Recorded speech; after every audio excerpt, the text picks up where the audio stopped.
എല്ലാവർക്കും വിനീത നമസ്കാരം. ശ്രീമദ് ഭാഗവതം ഏകാദശ സ്കന്ധം അധ്യായം 4 ശ്ലോകം 10, 11, 12, 13, 14 5 ശ്ലോകങ്ങള് ഇന്ന് നമുക്ക് നോക്കാം. മന്മഥന്റെയും കൂട്ടുകാരുടെയും സകല പ്രവൃത്തികളും എന്തെല്ലാം ചെയ്തിട്ടും ആ ശ്രീനാരായണ മഹർഷിയുടെ മനസ്സിനെ ഇളക്കാൻ പറ്റിയില്ല. അവര് സംസ്ഥാപരാധം പറഞ്ഞതാ ഭഗവാനെ സ്തുതിക്കുകയാണ്.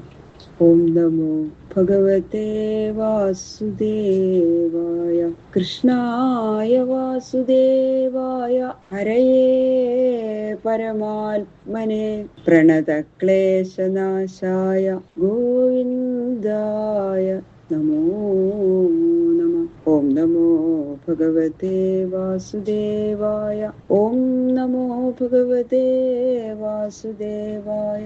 ഓം നമോ ഭഗവതേ വാസുദേവായ. ശ്ലോകം 10. ത്വാം സേവതാം സുരകൃതാ ബഹവോന്തരായ സൗഗോ വിലംഘ്യ പരമം വ്രജതാം പദം തേ നാന്യസ്യ ബർഹിഷി ബലീൻ ദദതഃ സ്വഭാഗാൻ തത്തേ പദം ത്വമവിതായതി വിഘ്നമൂർത്തി. അങ്ങേല് കാമാദി വൃത്തികളാൽ ഉണ്ടാകുന്ന വികാരം കാണപ്പെടാത്തത് ആശ്ചര്യമല്ലാത്തതുപോലെ ഞങ്ങള് അങ്ങേ പോലെയുള്ള മഹാന്മാരുടെ നേരെ കാട്ടുന്ന അവിവേകത്തിൽ നിന്ന് ജനിക്കുന്ന കുറ്റം ഞങ്ങളിൽ കാണപ്പെടുന്ന ആശ്ചര്യമല്ല. ഇത് ഞങ്ങളുടെ സ്വഭാവമാണ് പറയുന്നത്. അങ്ങയെ ഭജിക്കുന്നവരെ ദേവന്മാര് പലതരത്തില് ഉപദ്രവിക്കും. ദേവേന്ദ്രന് അങ്ങയുടെ ഭക്തന്മാരെ ഉപദ്രവിക്കാനുള്ള ആയുധങ്ങളായ ഞങ്ങളോട് ഇന്ദ്രൻ കൽപ്പിക്കുന്നു. ഞങ്ങള് ദേവേന്ദ്രന്റെ കൽപ്പന കേട്ട് നടക്കേണ്ടവരാ. അപ്പൊ ഞങ്ങളോട് കൽപ്പിക്കും ഇന്ദ്രൻ. ആ കൽപ്പന അനുസരിച്ച് ഞങ്ങളും പ്രവർത്തിക്കുന്നു. അങ്ങയുടെ ഭക്തന്മാരെ എന്തിനാ ഇങ്ങനെ ദേവേന്ദ്രൻ ഉപദ്രവിക്കണത് എന്നാൽ അവര് ഇന്ദ്രന്റെ വാസസ്ഥാനമായ സ്വർഗലോകത്തെയും ആഗ്രഹിക്കാതെ സർവോത്കൃഷ്ടമായ അങ്ങയുടെ പാദത്തോട് ചേരാൻ ആഗ്രഹിക്കുന്നത് കൊണ്ട് തന്നെയാണ്. യാഗാദി കർമ്മങ്ങൾ ചെയ്തുകൊണ്ട് ദേവലോകത്തെ കാക്ഷിക്കുന്നവരാണ് ദേവന്മാരുടെ ഇഷ്ടങ്ങൾ സാധിപ്പിക്കുന്നവര്. അവരെ ദേവന്മാർക്ക് വലിയ ഇഷ്ടം. യാഗമൊക്കെ ചെയ്ത് സ്വർഗം വേണം എന്ന് വിചാരിക്കുന്നവര്. അറിവില്ലാത്തവര് അങ്ങനെ യാഗാദികളൊക്കെ അങ്ങനെ നടത്തി പുനരാവൃത്തിക്ക് ഹേതുവായ സ്വർഗത്തെ തന്നെ കിട്ടണം എന്ന ആഗ്രഹത്തെ കൊണ്ട് യാഗം ചെയ്യും. അറിവുള്ളവരോ ആ സ്ഥാനത്തെ ആഗ്രഹിക്കുന്നില്ല. നാഗപൃഷ്ഠം എന്നാണ് പറയുന്നത്. അവർക്ക് വേണ്ട നാഗപൃഷ്ഠം എന്ന് പറയുന്നു സ്വർഗത്തിൽ. പുനരാവൃത്തിയില്ലാത്ത അങ്ങയുടെ പാദത്തോട് ചേരാൻ വേണ്ടി അങ്ങയെ പൂജിക്കുന്നു അവര്. അപ്പോ ദേവന്മാരെക്കാൾ ഉയർന്നവരല്ലേ. അപ്പൊ ഇവര് ദേവന്മാർക്ക് വിദ്വേഷമാണ് അവരോട്. അതുകൊണ്ട് അവര് പ്രാപിക്കാൻ ആഗ്രഹിക്കുന്ന സ്ഥാനം സിദ്ധിക്കാതിരിക്കാനുള്ള വിഘ്നങ്ങൾ വരുത്താൻ വേണ്ടി അവര് കഴിയുന്നത്ര പ്രയത്നം ചെയ്യും ദേവേന്ദ്രൻ. അങ്ങയെ പൂജിക്കാതെ ഇരിക്കുന്നവർക്ക് ദേവന്മാരാ ചെയ്യപ്പെടുന്ന വിഘ്നങ്ങൾ സംഭവിക്കുന്നില്ല. ദേവന്മാരെ അവർക്കൊന്നും വിഘ്നം ഉണ്ടാക്കില്ല അങ്ങയെ പൂജിക്കാതെ ഇരിക്കുന്നവർക്ക്. അവര് യാഗാദികളൊക്കെ ചെയ്ത് അഗ്നി കൂടി ദേവന്മാരെ ആരാധിക്കുന്നുണ്ടല്ലോ. എന്നാൽ ഇവർക്ക് തുച്ഛമായ സ്വർഗലോകം കിട്ടുന്നതല്ലാതെ പരമപദം കിട്ടുന്നില്ലല്ലോ. ക്ഷീണേ പുണ്യേ മർത്യലോകം വിശന്തി. പുണ്യം കുറയുമ്പോ മനുഷ്യലോകത്തിൽ ജനിക്കണം വീണ്ടും. അതുകൊണ്ട് ഇവർക്ക് ജനനവും മരണവും വീണ്ടും ഭവിക്കുന്നു. എന്നാൽ അങ്ങയെ ഭജിക്കുന്നവരെ കുറിച്ച് ദേവന്മാര് വിഘ്നം ചെയ്താലും അങ്ങ് അവരുടെ രക്ഷകനായിരിക്കുകയാൽ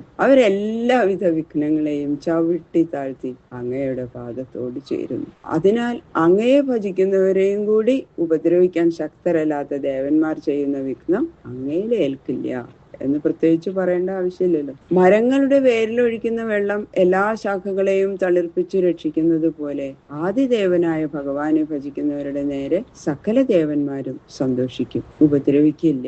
എല്ലാ ദേവന്മാരെയും ഒരേ സമയത്ത് സന്തോഷിപ്പിക്കണമെങ്കിൽ ശ്രീനാരായണ പാദകമലം ഭജിച്ചാൽ മതി. സർവാന്തര്യാമിയായ ഭഗവാൻ തന്റെ ഭക്തന്മാരുടെ വൈഭവത്തെ സാമാന്യ ജനങ്ങളെ ധരിപ്പിക്കാൻ വേണ്ടിയിട്ടോ ആണോ എന്ന് തോന്നുമാറ് അവരെ ഉപദ്രവിക്കാൻ ദേവന്മാരെ പ്രേരിപ്പിക്കുന്നു. അതും ഭഗവാൻ തന്നെയാണ്. ദേവന്മാരാ ചെയ്യപ്പെടുന്ന വിഘ്നങ്ങള് ഭക്തന്മാര് ചെല്ലുമ്പോ മലയില് കലമെറിഞ്ഞ പോലെ നിഷ്ഫലമായിട്ട് ഭവിക്കുന്നു. ഇത് കാണുമ്പോ സാധാരണക്കാരും ഭഗവാനെ ഭജിക്കാൻ ശ്രമിക്കും. അതുകൊണ്ട് ഭക്തി ഏവർക്കും ഉണ്ടാക്കി തീർത്ത് അനുഗ്രഹിക്കാൻ വേണ്ടിയിട്ടാണ് കരുണാനിധിയായ ഭഗവാൻ ഇങ്ങനെ ശ്രമിക്കുന്നത്. ക്ഷുത്രികാലഗുണമാരുതജൈഹ്യ ശൈസ്നാൻ അസ്മാനപാര ജലധീനദിതീര്യകേജിൽ ക്രോധസ്യയാന്തി വിഫലസ്യ വശം വദേ ഗോർമജ്ജന്തി ദുശ്ചരതപശ്ച വിധുൽസൃജന്തി.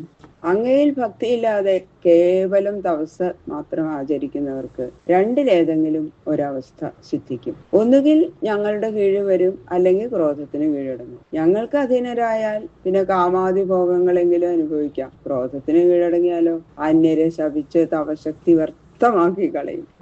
അതുകൊണ്ട് അവര് അതിമന്ദന്മാരാണ്. അവിവേകികളായ ചിലര് വിശപ്പ്, ദാഹം, ഉഷ്ണം, വർഷം, ബാഹ്യമായും ആന്തരമായുമുള്ള വായു, നാവിനെ ആനന്ദിപ്പിക്കുന്ന രസാദിഭോഗം, സ്ത്രീ വിഷയം എന്നീ സുഖങ്ങളുടെ അധിഷ്ഠാന ദേവതകളായും സാമാന്യന്മാർക്ക് കടക്കുവാൻ കഴിയാത്തതിനാൽ സമുദ്രതുല്യരായും ഇരിക്കുന്ന ഞങ്ങളെ ജയിച്ചിട്ടും കൂടി പശുക്കുളമ്പ് പോലെ നിസ്സാരമായ ക്രോധവൃത്തിയിലും മുങ്ങുന്നു. കഷ്ടം! എത്രയോ പ്രയാസപ്പെട്ട് സമ്പാദിച്ച തപസ് വ്യർത്ഥമായിട്ട് നശിപ്പിക്കുന്നു. ഞങ്ങളുടെ സ്വാധീനത്തിലായാൽ ഭോജനാദി സുഖങ്ങളെയെങ്കിലും പ്രാപിക്കാം. ക്രോധാധീനന്മാരായവരുടെ തപസ് ഇഹത്തിലും പരത്തിലുമുള്ള സുഖത്തിന് ഉപകരിക്കാതെ വ്യർത്ഥമായിട്ട് പോകുന്നു. തലയിൽ ഭാരം ചുമന്നുകൊണ്ട് നടക്കുന്ന ഒരുവൻ ചുമക്കാൻ കഴിയാതെ കുഴങ്ങുമ്പോ ആ ഭാരം മറ്റൊരുവിന് കൊടുക്കുകയോ താൻ അനുഭവിക്കുകയോ ചെയ്യാതെ വ്യർത്ഥമായി വല്ല കുഴിയിലും ഇട്ട് നശിപ്പിക്കുന്നത് പോലെ അങ്ങയിൽ ഭക്തിയില്ലാതെ തപസ് ചെയ്യുന്നവരുടെ പ്രയത്നം മോക്ഷത്തിനോ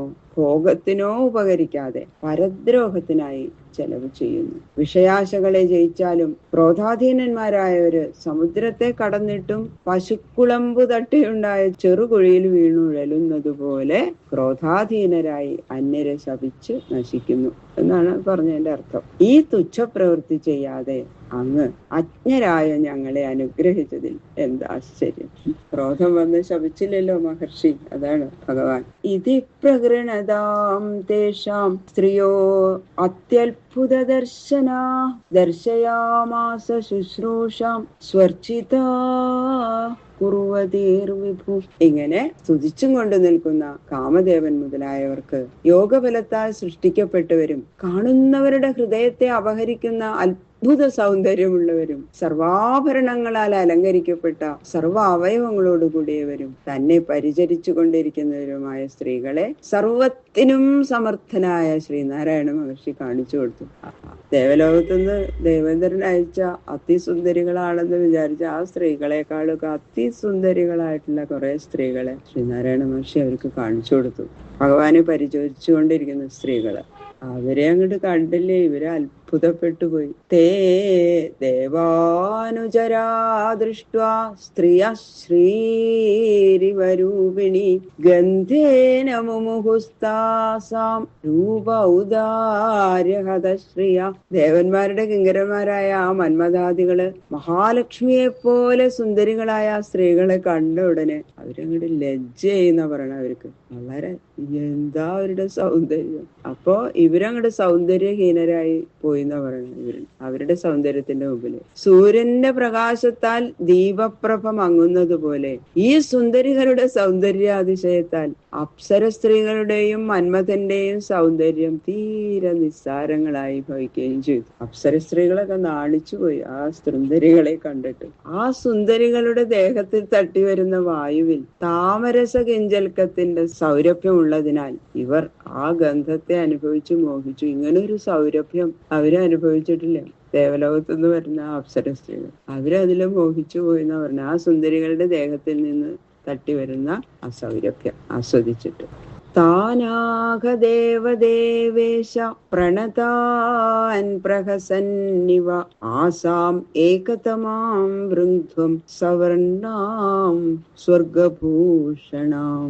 ഇന്ദ്രാദിദേവന്മാരുടെയും നാഥനായിരിക്കുന്ന സാക്ഷാൽ ശ്രീനാരായണനായ നാരായണ മഹർഷി ചിരിക്കുന്നവനെ പോലെ പതുക്കെ ഒന്ന് മന്ദസ്മിതം ചെയ്തു ഭഗവാൻ. ചെറിയൊരു പുഞ്ചിരി ഭഗവാന്റെ മുഖത്ത് കണ്ടു. അങ്ങനെ നമസ്കരിച്ചു നിൽക്കുന്ന ആ ദേവന്മാരോട് ഈ സ്ത്രീ സ്ത്രീകളിൽ നിന്ന് നിങ്ങൾക്ക് സമാനമായും സ്വർഗത്തിലേക്ക് അലങ്കാരമായിരിക്കുന്നവളുമായ ഒരു സ്ത്രീയെ നിങ്ങൾ സ്വീകരിച്ചു കൊള്ളുവിൻ എന്ന് പറഞ്ഞു.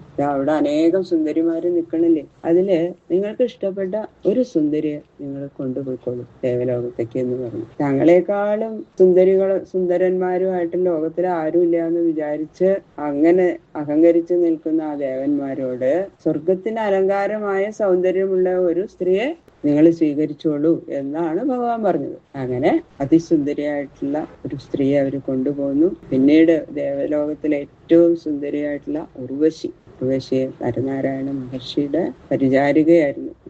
ഭഗവാൻ ഊരുവിൽ നിന്നുണ്ടാക്കിയതാണെന്നാ പറയുന്നത് ഉർവശി. അതാണ് ഉർവശി എന്ന് പേര്. ബാക്കിയുള്ള ശ്ലോകങ്ങൾ നാളെ നോക്കാം. സർവത്ര ഗോവിന്ദ നാമ സങ്കീർത്തനം ഗോവിന്ദ ഗോവിന്ദ ഗോവിന്ദ.